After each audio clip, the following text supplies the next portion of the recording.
We're learning more details tonight about a high-profile sex trafficking bust at an Omaha hotel. Patel Kavankumar took a plea deal with federal prosecutors.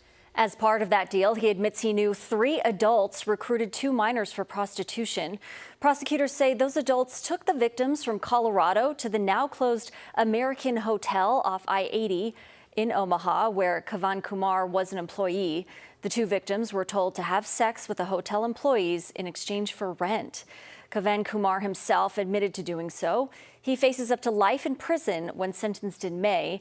Now, as part of his plea deal, the Douglas County Attorney's Office agreed to drop its case against